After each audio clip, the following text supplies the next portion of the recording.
Thanksgiving night was supposed to be perfect. A warm house, laughter echoing through the dining room, and a feast that brought everyone together. But halfway through the meal, Robert Thompson stopped chewing. His fork slipped from his fingers, and his family didn't know they were watching the first seconds of an impending doom unfolding right in front of them. Robert's 62-year-old grandfather, stubbornly strong, had one mission that night: hide how terrible he'd been feeling. For weeks he'd been ignoring headaches, dizzy spells, and chest tightness. He blamed stress. He blamed age. He blamed just needing rest.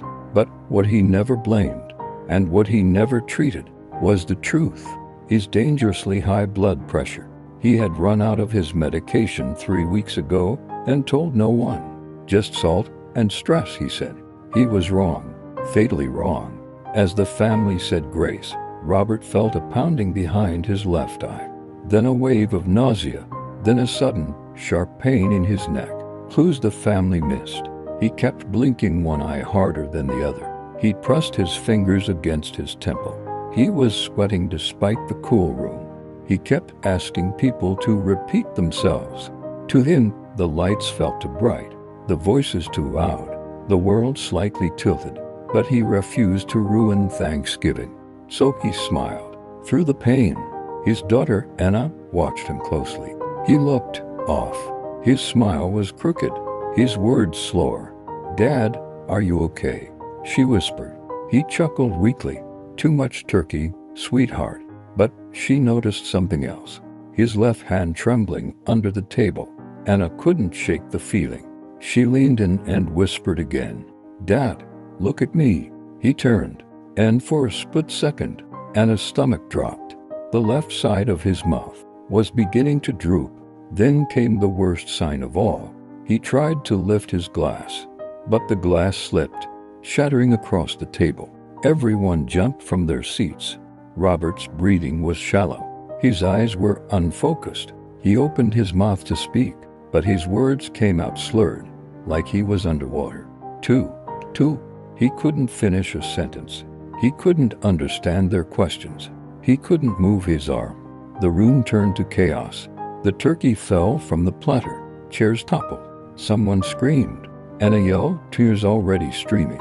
Robert's body slumped sideways. He almost hit the chair but was caught.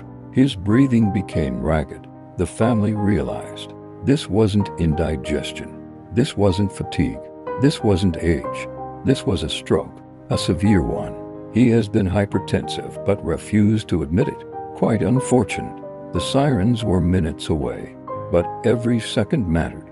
Anna held her father's hand, begging him to squeeze it. He tried. He couldn't. The family watched the most horrifying moment of their lives. A loved one fading in real time. A stroke doesn't shout. It whispers first, and Robert had been hearing those whispers for weeks. ER doors burst open. Doctors rushed Robert into the stroke unit.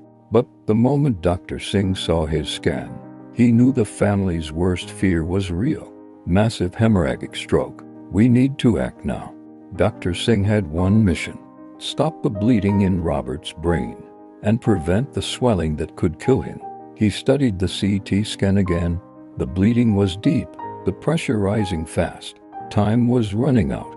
Robert's vital signs told a deadly story. Blood pressure, 237 130 seconds crisis level.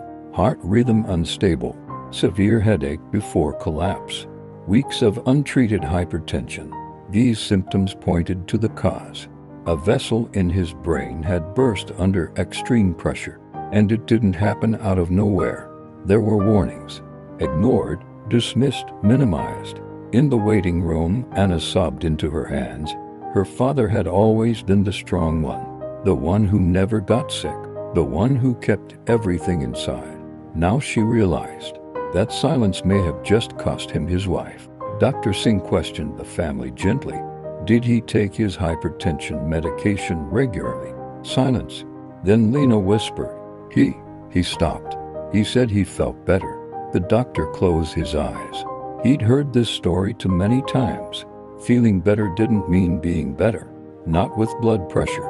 The medical team rushed to stabilize Robert. For meds, oxygen, monitors screening. The swelling in his brain was climbing. They prepared him for emergency surgery.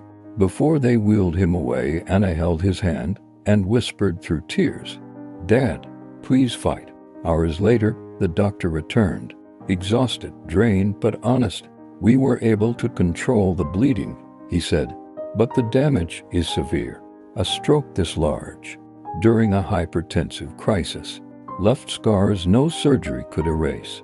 Robert survived the night, but survival came with a new life. Weakness on one side, speech difficulty, months of rehabilitation ahead, a long road for the family. Thanksgiving would never mean the same thing again.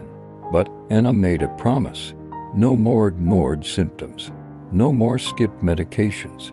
No more pretending everything is fine. They would rebuild, slowly, painfully, but together. High blood pressure is a silent killer. Until it isn't, sometimes the most dangerous moments happen right in the middle of family laughter, over a holiday meal, while everyone thinks life is perfect. Listen to your body, because sometimes the warning sign you ignore is the one that changes everything.